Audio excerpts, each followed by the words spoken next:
وَكُلُوا وَاشْرَبُوا حَتَّى يَتَبَيَّنَ لَكُمُ الْخَيْطُ الْأَبْيَضُ مِنَ الْخَيْطِ الْأَسْوَدِ مِنَ الْفَجْرِ، اور کھاتے رہو اور پیتے رہو یہاں تک کہ تمہارے لیے فجر کے وقت کے اعتبار سے سفید ڈوری سیاہ ڈوری سے بالکل علیحدہ ہو جائے۔ اصل میں اس کو بعض صحابہ نے تو سمجھا کہ یہ لغوی معنی اس کے لیے کہ آپ اپنے تکیے میں ایک سفید دھاگا رکھ لیا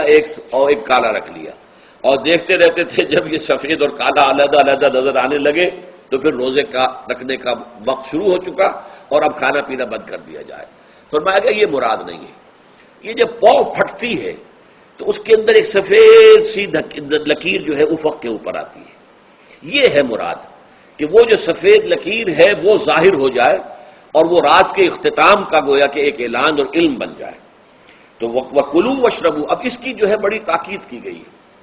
تَسَحَّرُوا فَإِنَّ فِي السَّحُورِ بَرَكَةٌ، سحری ضرور کیا کرو، اور یہ در حقیقت برکت کا ذریعہ ہے۔ یہ بھی آپ نے فرمایا ہمارے اور یہود کے روزے کے مابین جو فرق ہے وہ سحری ہے۔ یہ سحری چونکہ روزہ جو ہے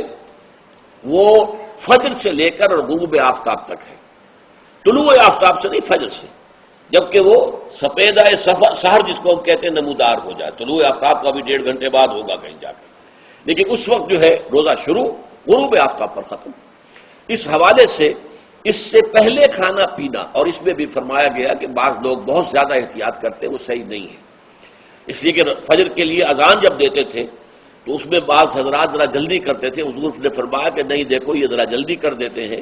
اگر تم میں سے کسی کے ہاتھ میں پیالہ ہے، ابھی وہ کچھ کھا رہا ہے، اذان ہو گئی ہے، تو وہ اپنا پیالہ پورا کر لے۔ اس میں بھی تشدد کی ضرورت نہیں، جیسے کہ اس سے پہلے ہم پڑھ چکے یسروا ولا تعسروا، یرید اللہ بکم الیسر ولا یرید بکم العسر، اللہ تمہارے ساتھ آسانی چاہتا ہے، سختی نہیں۔